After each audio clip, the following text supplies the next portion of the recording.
And I forgot to do the countdown, but welcome back to episode number 86 of Raise the Banner podcast. We are one episode away from the Rob Gronkowski podcast. Speaking of Rob Gronkowski, he is supposedly retiring as a Patriot soon. And that is what Ben is wearing. You got to wear that for the next episode, I guess, as well. Sure do. But yeah, welcome back. It's been 2 weeks. We were off last week. We were just a little bit busy to record. Ben prioritizing family and work as usual because he's a piece of shit. I was a little busy. But we're back. Trying to buy a house. Yeah. We're back. We have plenty to talk about the New England Patriots season preview episode. Season 3 preview. Season 3 preseason game is tomorrow, Friday?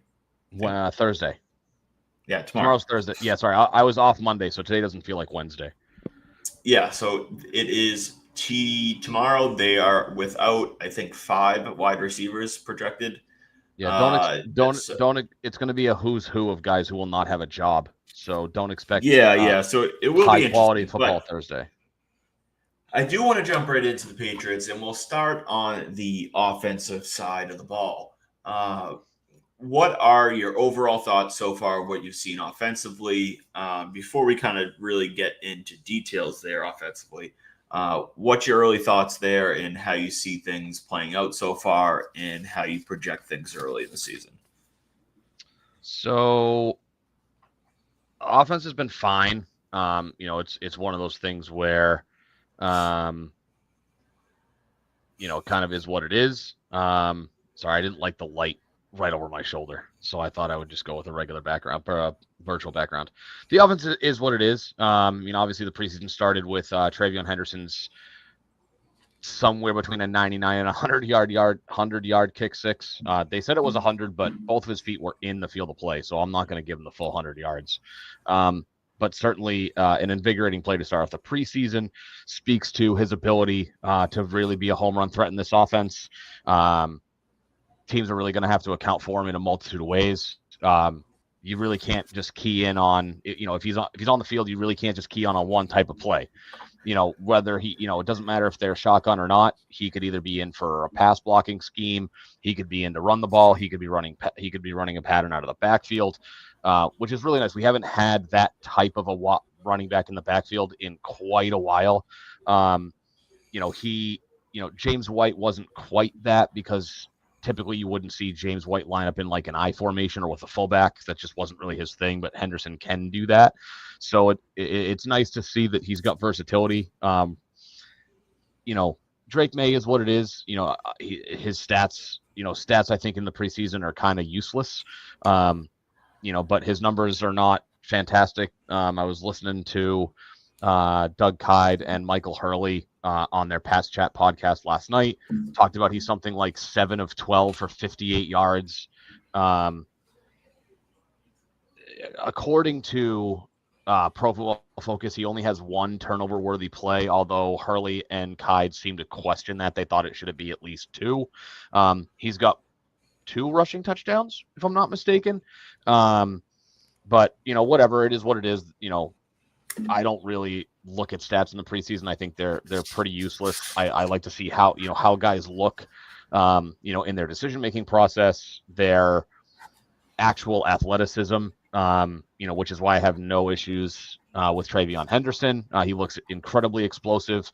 Or guys like Eftham Chisholm, who little bit of a grain of salt with how he's played this year so far in the preseason, but he's fighting for every yard.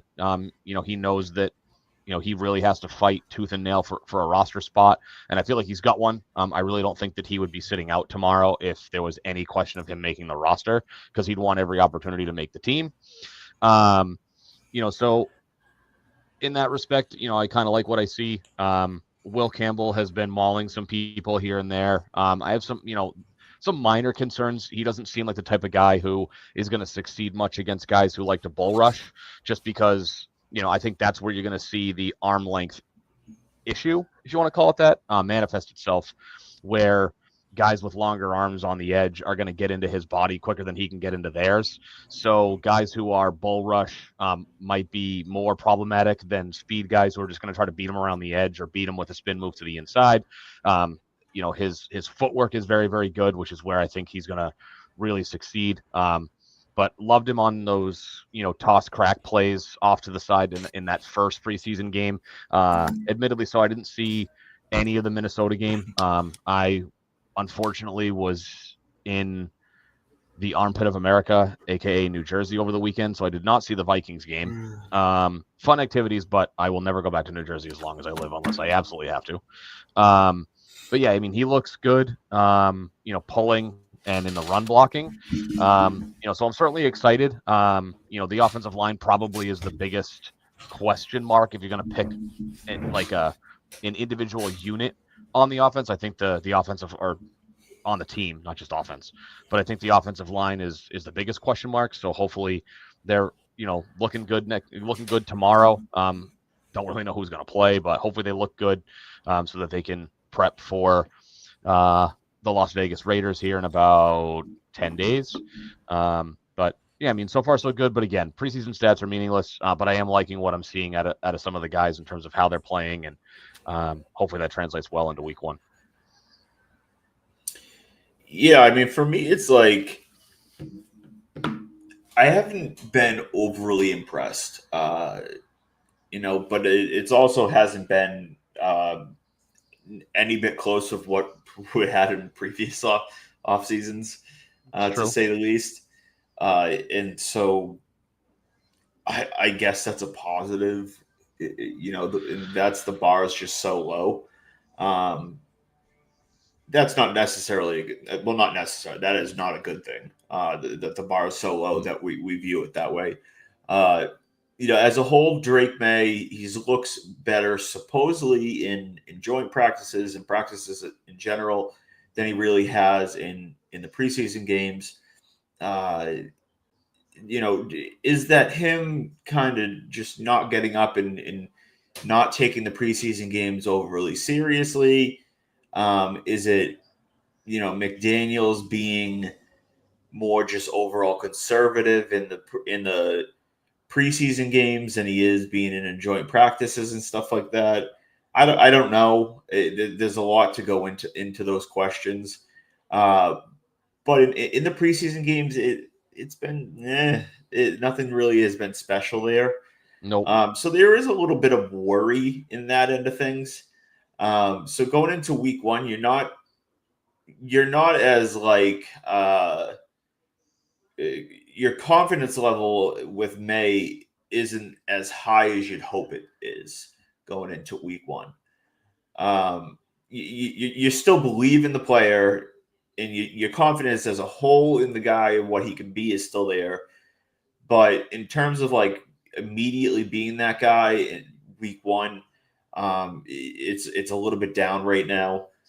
Uh, Offensive line wise, Will Campbell, PFF wise, like you look at that number, you take it with a grain of salt. But run game wise, he's good. The guy can really move. He's a mauler on the move. As a pass blocker, he's going to have some hiccups. That's as expected. But as a whole, I think he's going to be fine there. I think he's going to be able to hold his own. The rest of the O line, we'll see. I think Ben Brown is going to end up winning the center job. And I think that's just because he's a better pass blocker. Plain and simple. He's not that great against the run, but he's a better pass blocker. Morgan Moses, they've really just been basically giving him the summer off. Yep. They're not really worried about getting him, a lot of snaps in the preseason and training camp. They know he'll be ready to go. They're just trying to keep him healthy. Same thing with Onwenu. Like he'll be ready to go. Well, you say that, and he showed up overweight the last year and stuff like that. But and then the left guard position's a big TBD. You don't know who's going to be the starter there. Whether it's going to be, well, I guess in theory, Ben Brown could be at left guard. Will it be oh my God, Jared Wilson. Jared Wilson. I almost said Gerald Green, the Celtics, but Jared Wilson. Um, you don't know. I mean, Cole Strange seems to be falling behind there. Um, you don't know if it could be, the guys that we haven't really talked about. Caden Wallace has been working there. Layden Robinson has been working there. You really don't know who's going to end up being the guy at left guard right now. Uh, so as a whole, there's a little bit of uncertainty there. Um, but I think going at least comparatively, again, the bar's a little low, but the offensive line looks notably better than it was last year, obviously, especially at the two tackle positions. And the bigger bright spot has so far in this offense, pleasant surprise, has been Marcus Bryant. Seventh round pick this year, ton of experience. He's been playing at left and right tackle. He looks like he might be locking in the swing tackle position for the Patriots. Uh, and that's big because it allows them to potentially, not have to rely on Jacobs, who I can't say this enough is just horrible. He is so bad. Very. Vidarian Lowe, I think they keep him. I think they keep him early into the season. It will be tough because it's going to be, they got five starting a line. If they keep Bryant's basically a lock at this point. If they keep Lowe, that's seven, right? Yeah, That means that I think they'll keep 9 or 10 guys on the offensive line. I think they absolutely will keep at least two more interior linemen. So that says, all right, so they have to keep a backup center. So Bradbury's a lock. I think Bradbury's a lock, so that's eight. Yeah. Ben Brown's a lock. If Ben Brown's starting, Bradbury is the backup. So Bradbury's a lock. And then I think I would say Caden Wallace is a lock. I think Caden Wallace is not going to just dump him this early into his career. And so that will leave that's nine. Do they hold a 10th? Whether it's Layden Robinson, Cole Strange, are you moving on from Cole Strange type of thing? I think that they might keep 10 early on. Mike Reese brought up in an article, I think it was earlier today. He thinks that there's a chance that they only keep two tight ends and three running backs in an effort to be able to keep maybe seven wide receivers and 10 offensive linemen. Yeah. So, I mean, depending on what they do, I probably should have done a better job counting. Because when I sent you my roster projection earlier today, I had 11 offensive linemen on that list, and I don't think they keep 11. Um, to me, I think I'm higher on Bradbury at center than you are. I think that the offensive line to me, like gun to my head, if I had to pick going left to right, it's going to be Campbell, Wilson, Bradbury, Onwenu, and Moses. I think that's your starting It's a toss offensive line, at center. which is right. But I think that depending on what they want to do at center, I think the only difference there is that Ben Brown's your center and Bradbury's not there. But I think the other four guys are pretty much locked in. I know that they gave Jared Wilson the start against, oh God, who'd they open up with? The Commanders. He got the start at left guard versus the Commanders and looked awesome. And then Ben Brown got the start against Minnesota. Again, didn't see much of that game. So, you know, basically an NA. I don't really have much of an opinion on Ben Brown from that game because I didn't watch it. But those to me are the two guys that are basically battling for two of your left guard and your center. I would say that those two spots are down to Bradbury, Brown, and Wilson. And again, like you said, Brown's an upgrade in the passing game, whereas Bradbury's a better run blocker. So we'll see. But I think that Wilson very well might be locked into that left guard spot. And that'll be kind of that. Hopefully, will not be, but could very well be a revolving door. We'll see. But I think from an offensive line standpoint, it's those five. I think that Marcus Bryant, Vidarian Lowe, and Caden Wallace are safe bets, and that's 8 guys right there. So that leaves 2 guys. Um, you know, do you keep a Cole Strange? He's kind of on the outside looking in. So unless you just want extra interior guard depth, you can go with Strange because you really don't have great guard depth in general, right? Like Onwenu's very good right guard, but then you have question marks at left guard. You don't know who your backup is. So could they keep Cole Strange? Maybe, but I wouldn't be shocked at all if they move on from him. Because he's basically third in line for the left guard spot, so maybe he's just a depth emergency guy. Um, I think we know what Vidarian Lowe is at this point. So I don't know. There's question marks there. But I think that you could very well see like 9 for sure and possibly 10 offensive linemen kept. Yep. And then moving on to, running back position, I think is kind of set. You got the top 3 guys, Henderson, Stevenson, Gibson. Yep. I would be surprised if they keep a 4th beyond that. Hasty is kind of the main option behind him. I just don't really see it.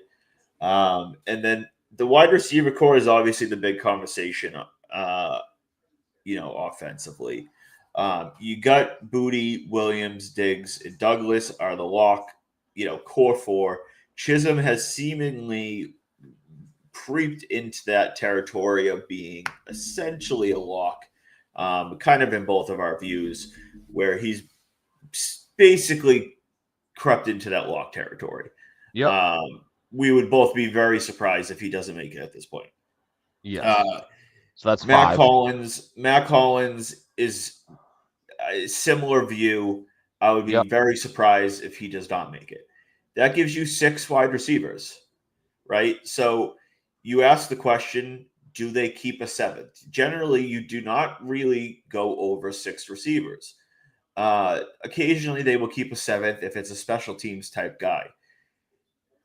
Javon Baker does offer some special teams. He works as a gunner and a punt return coverage and stuff like that. Polk does not. Bourne does not. Bourne is dealing with an injury. Bourne is cuttable. You save money if you cut Bourne. You save money if you trade Bourne. Polk, you could probably garner maybe a late round pick if you dump him. Baker, maybe you could do the same. Do you see them keeping one of those 3 to make 7 guys? And if so, which of the 3 do you see keeping? I mean, I lean Polk only because I feel like of those 3 guys, he's the most talented option. I was reading Boston.com earlier today. They have they have the Patriots keeping 7 wide receivers. Diggs, Douglas, Williams, Booty, Hollins, Chisholm, and Baker. Baker is being their 7th guy. And so we'll see. It really all depends on the versatility. Baker kind of concerns me because he's got some character issues off the field. The talent level is there. I know you and I both really liked him coming out of UCF in the 24 draft. It's tough for me to feel like they're going to move on from Jalen Polk a year after taking him with a high 2nd round pick. Like that feels like an awful short leash. I realized that he didn't really do much of anything last year. Was pretty disappointing. So we'll see. To me, it's either Baker or Polk. Whoever they think has the most upside and the most versatility, because that's really what you would do. Is if you're going to keep a 7th guy, it's because he can do things in multiple positions. Based on the skill set, like I could see Chisholm having a role on the special teams a little bit as a punt returner. He has that shifty, elusive feature that not a ton of other guys have on the offense. So, I mean, the safe guys feel like the 6 we just mentioned. And then, you could probably flip a coin on Polk or Baker. I lean Polk because you invested a more premium draft pick into a guy, and I think there's talent there, albeit, he's not going to, I feel like he's not as high of a ceiling guy, but I don't know, just the character issues with Baker scare me off. And the idea of the Patriots a year after taking a guy 37th overall moving on from him is, I'm not mentally ready to wrap my brain around that concept yet. I mean, I get it. I do. My problem with that, though, is, I don't believe in letting past mistakes affect your future, and don't let past mistakes create future mistakes, right? And so if I don't want to look at Polk and say, well, we took him 37th, and so that should make me want to keep him more than a guy like Baker. I look at them individually, and I kind of say, Polk, even if he might have that the early draft pick attached to him, where does he fit into this offense playing time wise? And it's like he's a more of an inside guy ish. Is he going to play over Diggs? No. Is he going to No. play over Kyle Williams? No. Is he going to play over Douglas? No. Is he going to play over Mac Hollins? No. Chisholm? No. Like, they're all more on the inner side guys, and he's not a deep ball guy. At least Baker brings that down the field upside, go up and get it type of potential onto the field. Now Baker brings his worries to the field, obviously, Right.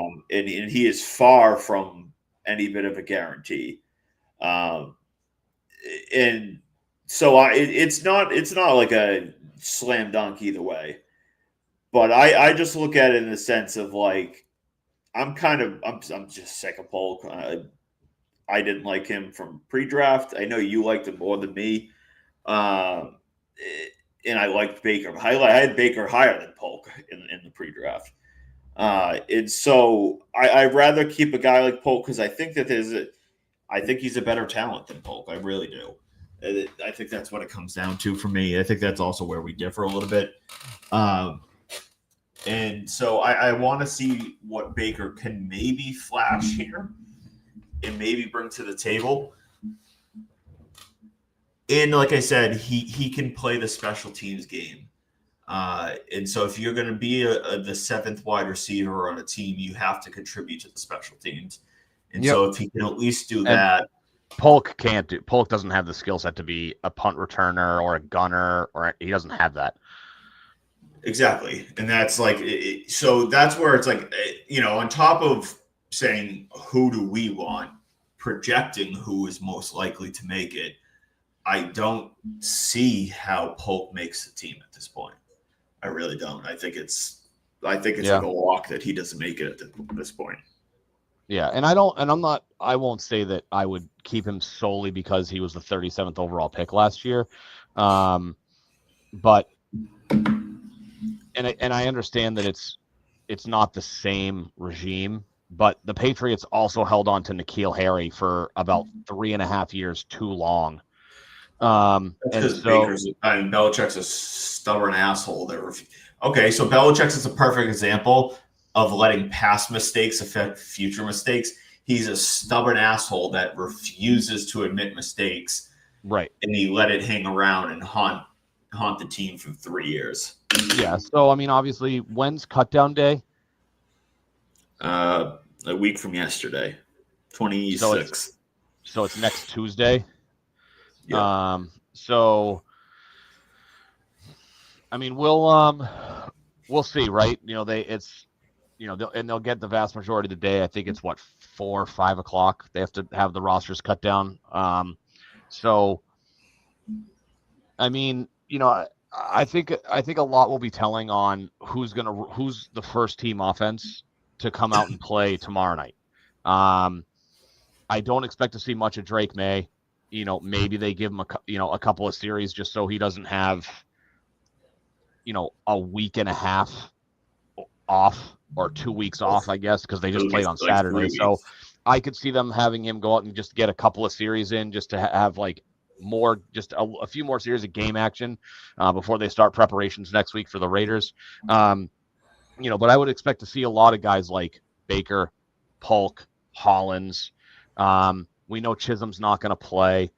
Um, I would expect to see some of those guys. And so we'll see who kind of rolls out with that first team offense. Usually the guys that don't play the last preseason game, it more often than not, those guys feel like the team feels like those are the guys that are battling for, final spots, depth positions, figuring out where, what you can do, where you can play.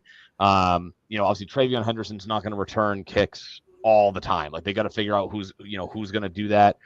They're not going to want Douglas returning punts and kicks, so they got to figure that spot out. So I'll be interested to see like who goes out the first time the offense hits the field, because I think that's going to tell you what players are on the bubble on the offense, right? Obviously, the guys that are coming in third, fourth quarter are, basically going to get cut or traded. Maybe if somebody has an absolute dynamite, series second half, maybe they find their way onto a team if somebody's hurt.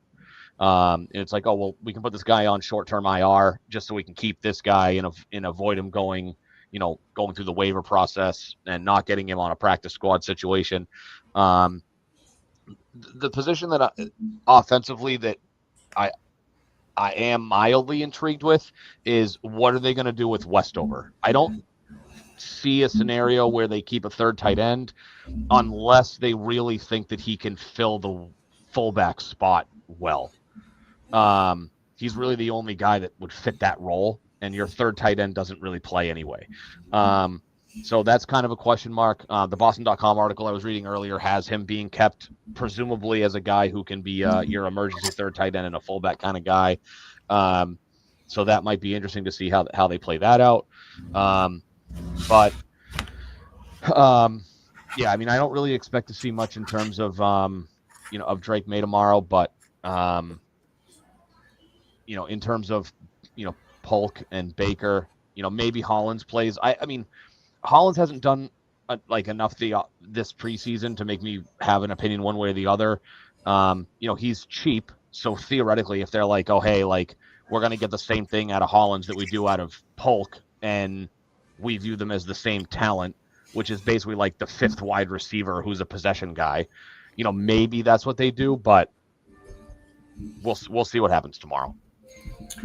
Yeah, I mean, I think Hollins is pretty close to. Well, I think they really like Hollins. Yeah. I think he's a pretty reliable guy. He's like he's an ideal like wide receiver 4 or 5 guy. Like he's a pretty reliable receiver.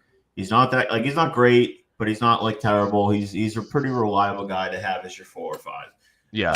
The problem I'm just saying like he's cheap. So if things go horribly wrong for him and really really well for a guy like Polk, like I could see them moving on just because there's not a huge financial commitment to him. But I would agree. Like Hollins would have to fall off the face of the earth.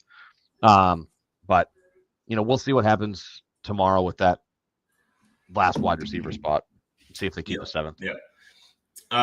Moving to the defensive side of the ball, the defensive line, there isn't a ton really to talk about. You got like the main starters. Barmore, Milton, Keon White, Harold Landry, Chason. Jennings seems to be on the trade block there. Yep. You got Spillane kind of is locked in as a starter. You got Gibbons, who is kind of emerging is going to be a guy that's going to have a good amount of playing time at the linebacker position. Mapu's seemingly moved to the linebacker position. Who else am I forgetting at that linebacker? Well, it really depends, right? So depending on what you like, how you read into a depth chart. So White, Jennings, Landry, Chason are basically edge guys that are listed as outside linebacker edge guys. Yeah. But like a couple of guys, like I think Christian Ellis probably has a spot on this team as a Yeah, linebacker. Ellis is basically, I think, a lock. Um, I do like I like the upside of Braden Swinson out of LSU. He's kind of like He's he's like to me he's like on the bubble, but he's on the right side of the bubble to me. I think he's just on the inside looking out as opposed to being on the outside looking in. And then there's a question of what do you do with Jelani Tavai? Like, is he safe at this point? Like, I don't because they invested money in Robert Spillane, they invested money in Harold Landry, they invested money in Gibbons, who are all like two of those, like Gibbons and Landry are both former Vrabel guys. Um, you know, I would imagine that if they don't find trade partners for guys like Duggar and Jennings, like those are guys that make the team if you can't move them. Like I don't think that if they can't move Anthony Jennings, they're gonna cut him. Like that to me doesn't feel like an intelligent decision. Um, so who knows? But yeah, I mean, so like for me, like the guys that I think are safe at least so defensive line. These are the 6 guys that I have on the D line.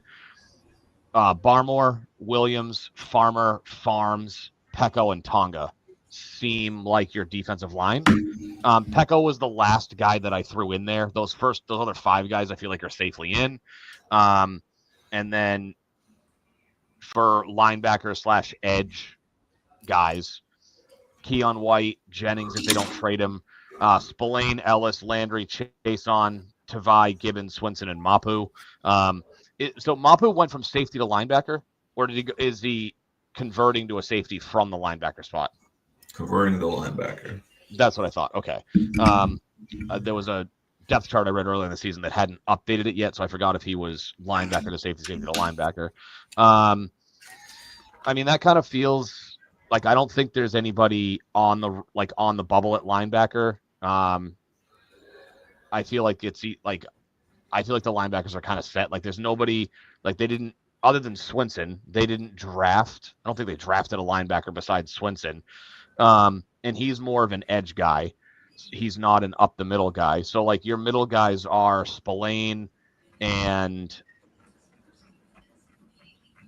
I mean Ellis, I guess. I don't know who who are your starting interior linebackers if the season was tomorrow, besides Roberts. But like who's the other guy next to Spillane?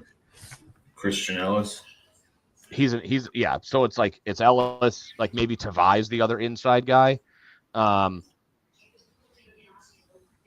So yeah, for me, linebacker doesn't feel like I don't think there's any question marks of any kind in terms of There's your not a lot. linebacker. There's not a ton of question marks defensively. Like there's No, really the not. I only mean, even to me there's even two. secondary. There's 2 question marks on defense, and it's do you keep Marcus Jones as a nickel / slot corner? Because obviously you have Davis on one side and Gonzo on the other. So the question is, who's your nickelback? Is it Marcus Jones? And the reason I say Well, I that, think you're going to keep him, but he may not be a full-time starter.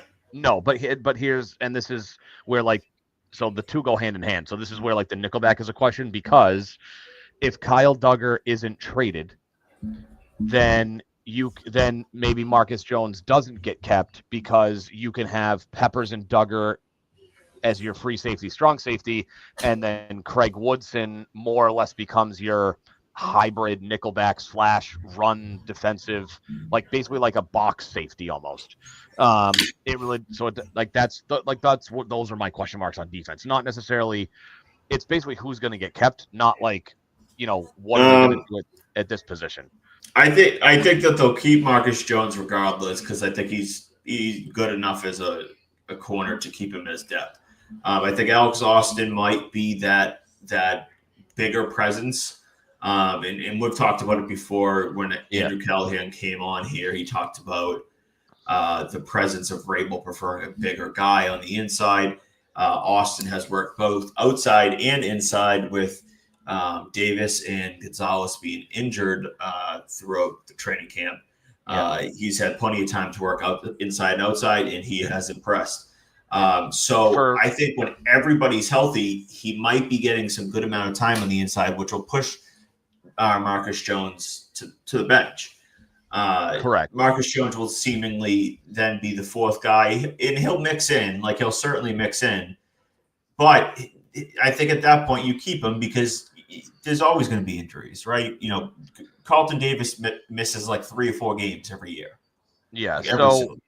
the other guy to really keep an eye on. I like what you said about Alex Austin, bigger guy. He's like 6'1", 195, 6'1", 200. He's in that range, which is not to pick on Marcus Jones for things he has no control over. I just think that with, especially over the last handful of years, with inside guys at the NFL, the wide receiver position in the NFL getting bigger, the days of your 5'8", 5'9", 5'10" slot guy are kind of dwindling, right? Like the Lad McConkeys of the world, who's 6', 6'1", Zay Flowers, who's 5'10", 5'11", like those slot Z guys, hybrid type players are becoming more and more popular. So Marcus Jones is listed at 5'8", which means he's not actually 5'8". Oh, he's tiny, tiny. So I think that the size limitations might push him out. So like you have Alex Austin. The other guy that I'm interested in, the phrase that I heard last night on with Hurley and Kide is that he's always around the ball, is DJ James, who they picked up from the Seahawks in free agency. Not free agency, not from the Seahawks. He was drafted by the Seahawks last year. Came over to the Pats. He's also a bigger guy. He's 6', 185, 190. I'm on record pre-draft that I really liked him as like a fourth-round guy. I think he was from Auburn. I Yes. really liked his ball skills, and I was shocked that he got cut. And yeah, no. I think he's a guy that's going to be. I think he could be their fifth corner behind those top four. Yeah. So to me, I look at it and go, I think that DJ, like if you're going to look at if you look at the depth chart, so Davis and Gonzo opposite each other. Alex Austin, I think, is good to go, and then it comes down to, okay, like who do you have at fourth and fifth? Nickelback. I think Marcus Jones is like a depth keep, but I think you look at a guy like DJ James as that number 4 corner, who bigger physical guy, good ball skills. I think that he kind of fits that mold. And If then of Marcus course, Jones cost like decent money, if he was on like a second deal, I would say yeah, they might just decide to go cheaper and younger. But where he's still on like a pretty cheap deal, like it's like, all right, you might as well keep the guy that's like, a little bit experienced. He's still a pretty solid player, solid corner that yep, can play inside. yeah. And so yeah, So I mean, I see those five being, and I would have to look deeper. I don't know if they probably will keep a sixth. yeah, Um, so I have them keeping 9 defensive backs, which is inclusive of safeties. Um, and basically everybody that we've already talked about, with the additions of Jalen Hawkins as an additional safety. And then I think because of his special teams ability, I think Brendan Schuler also makes the team. yeah, school is making it. Duggar, we'll see. I don't have Peppers, Duggar on here, only because I think that somebody is going to, like, if they're actively yeah, shopping Kyle Duggar, I think that he's good enough, that the Patriots can find a trade target for him. yeah. I don't think he's overly expensive. I know he just signed an extension, but I think relative to, It's like um, 11 million a year for a new team. yeah, let me just see. So he signed a 4-year, So $58 million deal that started last season. what's the cash value So each year? for 2025, where's his cash? So it's 11 million this year, and then it's 12 and a half next year, 13 and a half in 2027. Yeah. So His cap hits are even still reasonable. yeah, but It's so it's cash value for new teams. yeah. So, and the cap hits aren't too bad. So we'll see. Let me just see if they So So at if they safety, it's probably Hawkins, Peppers, Woodson. I think Pettis probably makes it. I think he almost has. I think he makes it. I mean, he had a pretty solid year last year. He's been around the. He's just, I think, a pretty solid guy that can play special teams, do a little bit of everything. Uh, I don't know if a guy like Isaiah Bolden has what it is. he's not a he's not a Um, he's not a safety though. no, I know. I'm just talking about like defensive backs in I general. mean, yeah, and it depends Um, on what, and it depends. Well, and the other thing is, it depends on what role you want to put Schooler in, because he's listed as a strong safety. I just put Um, him in as a special yeah. teamer. So safeties, assuming. So I would say Kyle Duggar makes the team unless they can find a trade partner. So if he's traded, you're looking at Peppers, Hawkins, Woodson, and then I mean, I know Pettis has some history here, so he probably has the inside edge over a guy like Marcus Epps. But that's all you have on your roster. Like, they only have 6 safeties between all. Well, they have 7 if you include Craig Woodson. So I mean, if Duggar doesn't get traded, then you're probably looking at Duggar, Peppers, Hawkins, Woodson as your, and then Schooler is a depth safety and a special teamer. Um, I kind of really only see Pettis making it as a safety if they do trade Duggar. Um, but I mean, and I don't have him on my roster projection only because I went a little heavy So with the looking at this linebacker projection, slash edge. some names that we forgot: Jeremiah Farms, I and have I have Joshua Farmer. I have Joshua Farmer is probably making it. I mean, I forgot about him. He's like a fourth round pick, fifth. fifth round pick. Yeah, I I mean think. he. I think. Well, I'd have to go look. So I think Farmer's safe because they traded up for him, so they clearly like him. I Yeah. mean, unless I mean, I haven't heard Kobe his I haven't heard his Kobe name. Minor, the guy that they took in. I think he was he Mr. Irrelevant. I believe so. He's not making the team. I mean, this is the Boston Herald with Doug Hyde. Um, This I is mean, your boy Kai that you keep talking about. yeah, he was. It's funny because so last night I didn't catch the end of him and Hurley's show, but the, on Sports Hub today, Zoe and Beetle were referencing it, and they were kind of like, they talked about how really the only question marks on the defense slash special team side of the ball were who's your kicker, and well, I'm sorry, let me rephrase. They talked about what guys from the 2025 draft class are question marks to make the roster. And they only referenced Borregales as a question mark to make the roster, and Kobe Minor. Like, where does he fit into things? Um, on their show last night, Hurley and Kide have Parker Romo winning the kicker job and Borregales getting cut. So Yeah, I mean, we could quickly do the special teams. Like, I want to quickly make a comment on that. Like, it's tough because you don't want to basically throw a miss on a draft pick this early into the mix, but you know, I just want the position to be filled, right? I don't care how the kicker position ends up a position that's filled and is a position that we don't have to worry about. It is a position that the guy plays well. If that's Romo, so be it. Like, as long as Romo comes in and is a good kicker for us, I really like. No one's gonna be throwing a hissy fit that we picked Borregales. 5 years from now, if Romo's still kicking for us. Um, that yeah, I'll just leave it at that. yeah, Like, obviously, like you ideally Borregales comes in and like he's really good and the pick is worth it and he makes drafting him worth it. But in the end, as long as the position is worth it, then as long as the position is filled and the player is good, I don't care that much. Like, just so yeah, and yeah, and I think kicker. I mean, I'm not to beat this horse to death because we're talking about kicker, for God's sakes. Um, I think it's truly a coin flip. The thing that sticks out to me is, and I forget how far back the kick was. I want to say it was in the neighborhood of like 50, low 50 yards.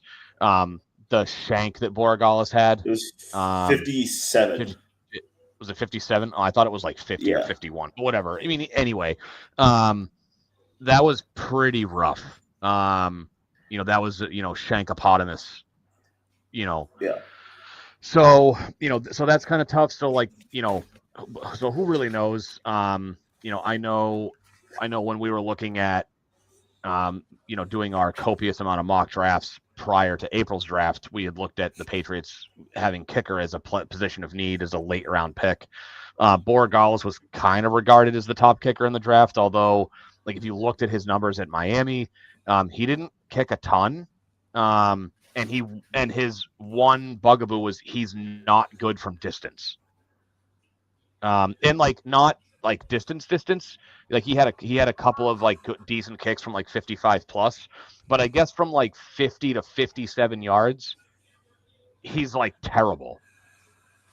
So, I mean, again, as long as the position is good and we're getting somebody who you know, can kick from, I mean, the a, solution's a pretty respectable easy. So distance. if you have And like a 52-yarder, just get a false start and go back.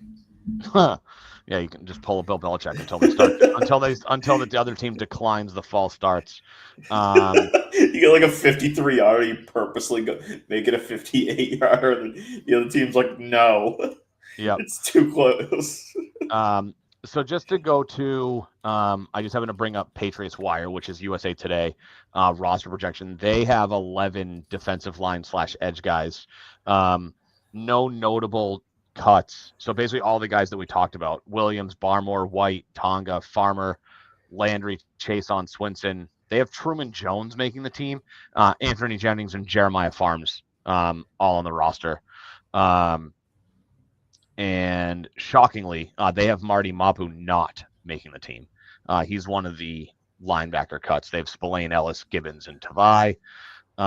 They have them keeping 5 corners: Gonzo, Davis, Jones, Austin, and James. Um, and then Peppers, Hawkins, Woodson, Schuler, and Epps as your safeties. Duggar and Pettis not making the team. It doesn't specify what they're going to do with them, just that they're not going to make the team. And so, but the issue with Duggar, and I want to say this started relatively early. He started to get swapped out of the first team reps with Craig Woodson pretty early. So um, I don't think there's going to be a ton of interesting stuff to watch in terms of the defensive side of the ball. Couple positional battles, but I'll be curious to see what that first defense looks like when they take the field tomorrow night. Yeah, I mean, we don't know exactly who will be sitting out tomorrow. I don't know. I don't know if May's playing or anything like that. I'm not sure. Um, Well, we know that what? there's 6 guys that have already been. No, I don't want to say ruled out, but we've known for a few days that there's like 6 or 7 guys who are definitely not playing. Like Chisholm's on that list. Christian Gonzalez, Carlton Davis, um, Bourne, Chisholm, Polk, Chisholm, Baker. born. Yeah, like yeah. Oh, Polk and Baker are not playing. Yeah, they're both out. Interesting. Okay. Um, Well, yeah, so that I don't expect Henry to play. I don't expect probably Hooper to play. If May's out there, it will probably be again for a max of a couple series. I was a little disappointed that he didn't play a little bit longer last game. Like you, I didn't get to see too much of it. I watched a little bit. I was at a family party. I watched a little bit on my phone, um, but I really didn't get to watch a ton of it. I watched a little bit of it. I recorded it, but I didn't watch like it in an entirety. Uh, you know, it, I wish he played a little bit longer. It's tough going from playing, 2, 3, 4 non-intense series to then going and playing a full week 1. I think it's just a little. It's a big adjustment. So I would have liked to see him play a little longer, maybe go into that second or third series of the second half, get through that experience of getting into the halftime, going through your halftime routine, coming out type of thing, getting into a series or two type of thing, and then you can maybe pull him. But they gave him a few like two series and then said, yeah, we're good. Um, but we'll see where things play out. Uh, we'll finish it up here. But what is your overall expectations here going into the season? Next week, I want to do over unders. So we'll save record predictions and stat predictions and stuff like that. But Yep. like, what's your general feel and confidence level for this team right now? So overall, I expect the team to be like I'm not expecting them to pressure the Bills for the division title. I would say anything short of being a bubble wild card team, it would be pretty disappointing. I again won't necessarily make my projection for the record and for the season. I was reading Mike Reese, if it was either yesterday or it was late last week before I went away, and he gave his floor and his ceiling, and he had their floor at 6-11 and their ceiling at 11-6, which I kind of agreed with. That kind of feels like what the ultimate worst and best case scenario is for this team. If they have one thing going for them, it's a relatively easy schedule, at least on paper. Obviously, you don't play the games on paper, so what might be an easy schedule, could turn out to be a more difficult schedule than they had anticipated. I think the season really hinges on their first like 7 to 9 games. I really think they could, depending on how things go, through the first 9 weeks, I think you could see the Patriots win as few as 3 and as many as 7 games in the first 9 weeks of the season. So I think that's really going to be what you see, because that the midpoint of the year, that's when you start to see, you know, the Bengals are in the middle of the season. You have the Ravens and the Bills coming out of the bye week. Um, so like that, weeks, I don't know what the exact weeks are. The schedule's not sitting in front of me, but like, weeks like 10 through 14 are like kind of a tricky spot for them. Maybe they get tripped up early. I know Greg Bedard had some not so great things to say about what he had seen out of training camp so far, and that Mike Vrabel historically is not good in week ones of regular seasons. But I think the first half of the season is really what's going to decide if they're, you know, a top wild card like lock for a postseason team, or if they're going to have to fight tooth and nail just to get into the playoffs, and finish with a winning record. But that's kind of what I'm looking for is a team that's solidly in the wild card hunt. Whether they win the first round of the playoffs or not, you know, that's way too far away. Obviously that's just kind of icing on the cake, I think, at this point. Um, but I think that, fighting for a playoff spot, into December and playing meaningful games in the winter months is really imperative for the development of the roster. Yeah, I don't. I really just don't know what to expect, and I think it's almost fair of like getting overly excited because you look at this team and you say, okay, they added a lot of talent. You have a coach that you believe in. You have a quarterback that you believe in. They have an easy schedule. Everything lines up for this team to make a huge jump win wise, which huge jump win wise doesn't necessarily mean a lot because if they add 4 wins, that's still a losing record. But you look at this and say, okay, they're in a position where they could be a pretty good football team. Uh, but we've kind of leaned towards that over the last 4 or 5 years, and they've failed us every year. Um, and so I'm trying not to get overly excited, but I look at it and say, they should be a good football team. They should be a competitive football team with their schedule. They have, plain and simple, they're the favorite in 11 of the 17 games, right? that tells us, odds wise at least, that they should win 11 games. Will they? I don't think so. I'm still sitting there at 9 wins. That's what my gut says. Hey, Uh, thought we were doing record predictions next week. yeah, that's my bad. Fired. But like, so I'm still sitting there in like as a middling team, but I'm just trying not to get overly excited and keep my expectations tamed. I got good expectations for Drake May. I really want to see him take this next step. Early on, I just really want to see a team that's competitive. Uh, I'm a little worried that McDaniels is going to be overly cautious with May early into the season, and it's going to cost them a game or two. But we'll see. The one thing that I think we can go into, which we couldn't last year, is we know this team will be ready to play every week, right? Whether it's intensity, game prep, uh, offensively and defensively, they'll be ready to play. Intensity, all that.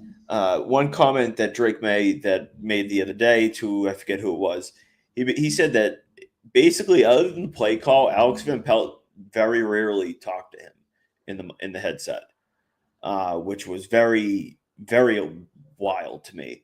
And that McDaniels is always talking to him up until that 15-second mark. And so I think McDaniels is going to be very good change for him. Again, I'm a little worried that he's going to be a little too conservative with May early on into the season until they really start to find their comfort with each other. But I guess we'll see. They obviously have a relatively easy schedule to open up the season. The Las Vegas Raiders is a mediocre football team, to say the least. I mean, Um, the Patriots are also a mediocre football team.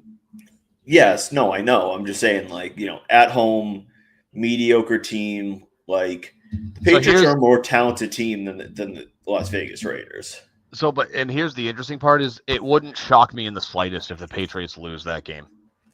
No, I mean, for the sole reason that in Mike Vrabel, I'd have to look back at the record. I think in 6 or 7 years as head coach of the Tennessee Titans, Mike Vrabel lost 2/3 of his week 1 games. I think He he's was like like 2-4, yeah, he or was something like that in week 2 one. and 4, or 2 and 5 in week 1 at Tennessee. So like that's I think a little bit of a cause for concern, especially because the Raiders have a good coach, a decent quarterback. Um, I mean, a talented running back, albeit unproven. And they've got decent guys on offense. That I don't think they have much in the way of a defense outside of Max Crosby. I think they're going to struggle tremendously to move the ball. I think offensively. But you've got Brock Bowers, Jacoby Myers, who are obviously Brock Bowers set rookie records last year. He'll be tough to cover. They have the rookie out of TCU who should be pretty decent. I just he think might not even. He's not think even getting a ton of run. It seems early. He might not even be a starter for them. No, but starter in the NFL, whatever. But I think it's going to be as awful as this is going to say. I think the Patriots' ability to win this game is going to be their ability to take advantage of the Raiders' weaknesses on defense. Because if the Patriots can't put things together offensively, I don't think the Raiders aren't bad enough offensively for the Patriots to win, 17-13. I think the Patriots are going to need to score points in that game and take advantage of the Raiders. They basically have one. No, I don't top necessarily think the defensive player. Patriots. I don't think they're necessarily going to be just shut them down and they're not going to score any points on the pass. But I look at the Patriots defense and I say, it'll be interesting to see how they attack it, right? Yeah. How do they approach Brock Bowers? I don't know who they put on him. I'm do you put a guy like Christian Gonzalez on him? Like, is he too small for a guy like Brock Bowers? It may be, but like he's also just your clear cut best coverage guy. We kind of saw that they used to put Gilmore a little bit on Kelsey type of thing. Yeah. I mean, Gonzo's physical enough that, I think that if they, and he's big enough, right? Gonzo's what, 6'1", 6'2"? How big's Carlton Davis? He's pretty big. So just because I have it in front of me. So Bowers is 6'4", 235. That's his listed weight. I'm going to Carlton bring up Davis is 6'1", 205. Christian Gonzalez is listed at 6'1", 205. So, they're both big enough that I think that, if you had, if they were, I don't want to say like a help defense, but if you had them in coverage coupled with, you know, a Craig Woodson, some kind of, I don't know, I'd have to really look. I don't think they really have a true coverage style linebacker. But I think that if you shaded with those two guys, with two guys, obviously with one of those corners, like you might be okay. So defensively that might be good, and then their ability to keep Ashton Genty in check. He's good enough. Um, the the Raiders don't exactly have the greatest offensive line known to man. It's not awful, but it's not like they don't have an elite. Yeah. Well, I look at the receiving corner, and it's like if they can stop, like if you put Gonzalez on Bowers and he's able to like limit Bowers, like the rest of the receiving core isn't exactly scary. Like they're like the receivers Jacoby aren't. Myers. He's not going Jacoby to. Myers isn't is going to beat solid. you, but he's not going to He's a beat solid you. guy, but no one else on that team is any bit scary. So they can match up pretty well against them. I could see Vegas putting up maybe 16 to 17 points max type of thing. Like maybe they put up 20, something like that. This should be a game where I think the Patriots should win 23-16, 21-16, something like that. They should take care of business, but obviously, like you said, the Patriots the offense needs to take care of business. They can't be a team that relies on winning 17-13 every week. No. But yeah. Yeah. But all right, we'll leave it at that. I did want to get a little bit into Red Sox, but they do have what is arguably the biggest Red Sox Yankee series I think in at least a few years. I believe they're a game back or something like that in the wild card, going into a 4-game series. They both have 68 wins, but the Sox are 2 back in the loss column for a one game, for trailing for one game. So the Yankees do play today. So that'll either dictate whether they are at, a game and a half back or a half a game back. But yeah, huge series in the Bronx. The Sox are struggling. They've lost 3 in a row. Last night was incredibly brutal. They loaded the bases in 3 consecutive innings, including, I believe, at least one of the extra innings. Adam Eaton continues to prove that he is just wildly overmatched mentally for the professional game, because I don't know how on earth you don't tag up from center field with, trailing by a run in the 11th inning, especially considering the fact that the throw was way too long and about 30 feet up the line. Like he could have walked home at that point. But yeah, huge series for them. They're still half a game up in the wild card. So if the season were to end today, so the Yankees have the number 1 wild card, the Red Sox are second. They're half a game up on Seattle. But they're only 2 up on Kansas City, and they're only 2.5 up on the Guardians. The Guardians are currently playing. The Royals have not yet started tonight. So that could be a game and a half and 2 games. That could be, any combination of that. So, after a 4-game series, so it's 4 games, so they go into Monday. Yes. So, No. So it's Thursday, a 3-game. Friday, Saturday, Sunday. Well, I'm sorry, my days are off. Yeah. So 4-game series, um, and then they got 4 more at Baltimore. 49ers wide receiver has been suspended. Demarcus Robinson has been suspended 3 games for the substance abuse policy. Gotcha. Um, so I mean, so their next 8 games are pretty tough. They just lost 2 games to Baltimore, and then they have obviously 4 at New York, 4 at Baltimore before the Pirates come to town. After this 4-game set with the Yankees, like the Red Sox could be 2 games out of a wild card spot. At one point they were like 3 or 4 games up. If we look back as of Sunday the 17th, the Red Sox had a 4-game lead in the wild card, and they were tied with the Mariners. They had a half a game lead on the Yankees for that 3rd spot. So things are really starting to tighten up for them. Big series. So this, I mean, more or less going into September, this 4-game series with the Yankees is either going to springboard them, or very well could be the start of the downfall. Where, like typical Red Sox seasons, they break your hearts in September. Because September is not going to be easy. 3 No, against they do Cleveland, have D-backs. they do have a rather easier schedule. I mean, not really. I mean, So they had they had like out. the 24th strength of schedule or something as of like last week. The rest of the way. So the remaining schedule, they have 3 against the Guardians, who are 2.5 back in the wild card of them. Then they have at the Diamondbacks. I don't have the standings for me. They're not very good. Diamondbacks have sucked this year.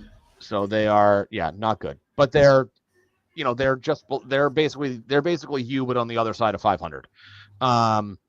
Then they have a total. The nice thing, and this is very good for the Red Sox, they have all 6 of their games against the homeless Athletics are in September.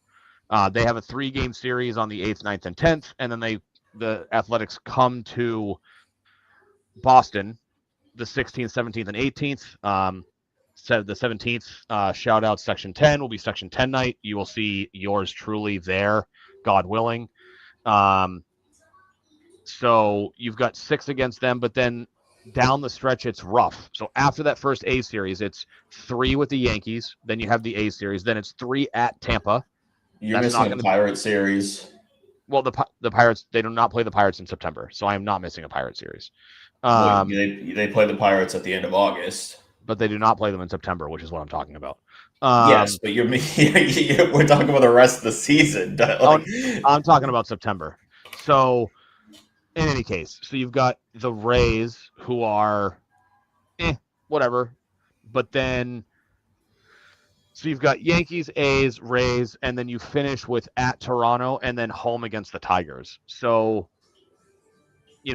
I would say it's pretty lopsided in both directions. You either have like borderline gauntlet games, and then you have games against teams that you should beat. Not and only one of them should really be competitive, and that's the Guardians. You have, to your point, you've got the Pirates the last weekend in August. The Red Sox should absolutely take 2 out of 3. And then you've got the Guardians. That's a competitive wild card series. But then you've got the D-backs, and you've got 9 games against the D-backs and A's. You should win 6 or 7 at a minimum.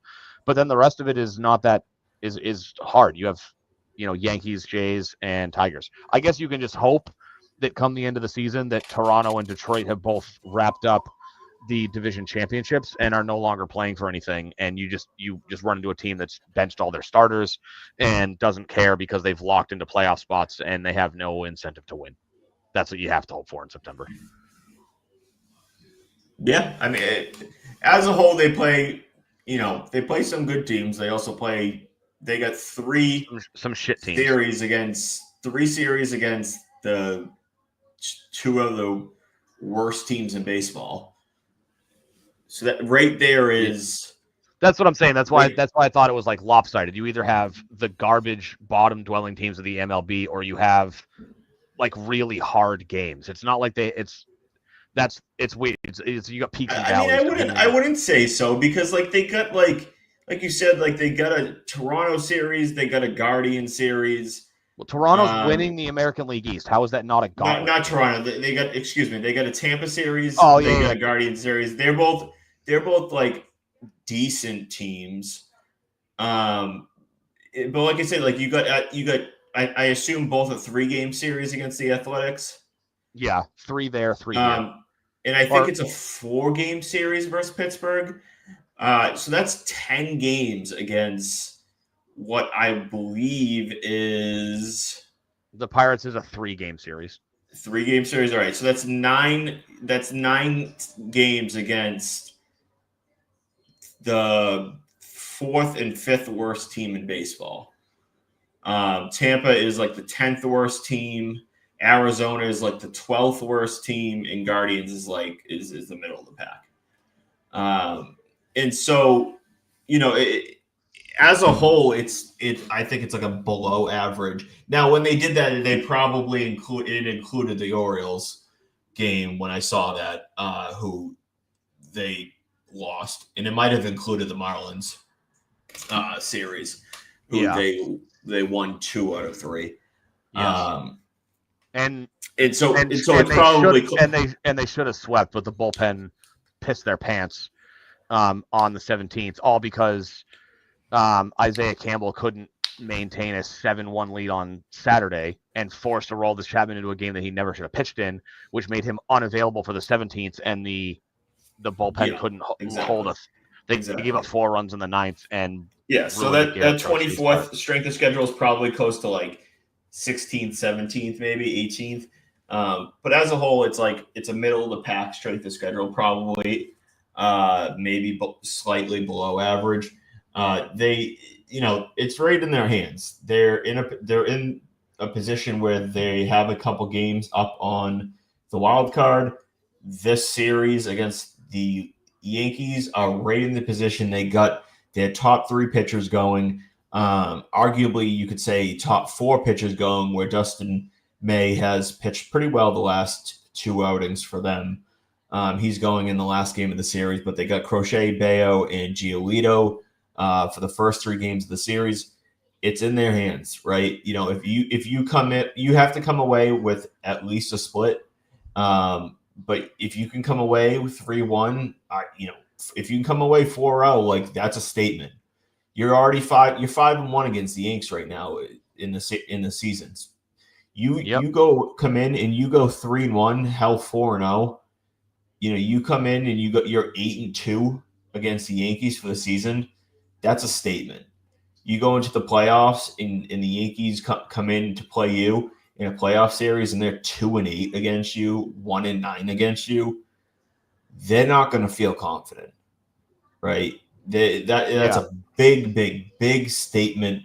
If you can go to Yankee Stadium, take 3 or 4 games, maybe 4 or 4 games, and not only that, like we talked about, they're tied basically maybe a half game back or 1.5 game back of the wild card. You would then jump them in the wild card spot and be in a really good position down the stretch here to maybe take the top wild card spot.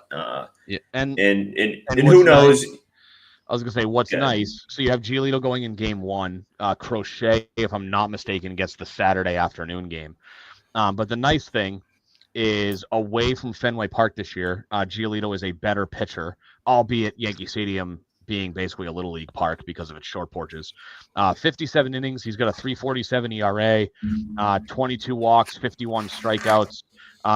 His slash line against is significantly better away from Fenway. 211 average, 288 on base, 373 slug. And so but the one downside is he gives up more home runs away from Fenway than he does at home. But overall, in a bigger slice of the pie, 7 1/3 innings more. He is statistically has been a better pitcher away from Fenway than he has at home. So hopefully he keeps that going tomorrow night. But yeah, I think I think you're feeling, and it depends on how you play in these games, but if you can come out of the Bronx with a 2-2 split and play 4 competitive baseball games and win 2 of them, I think you still have to feel good after that. Yankee Stadium is not an easy place to play in. So, we'll see, but if they can salvage a split, that would be nice. You got to win the Crochet start. He's been nails all season.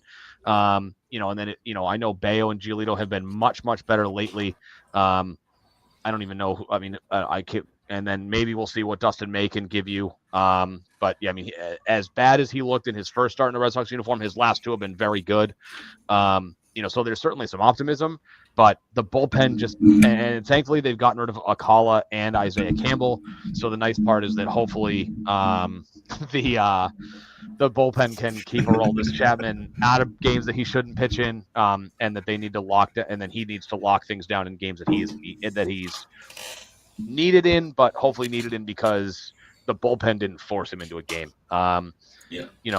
Quick prediction. I'll say the Red Sox, split with the Yankees. They'll win the Crochet start. They'll win the Giolito start. So we'll see. But if they can come back 2-2 and at least if they win the first 2 games of the series and then lose the next 2, Crochet's not pitching Friday. He's pitching Saturday.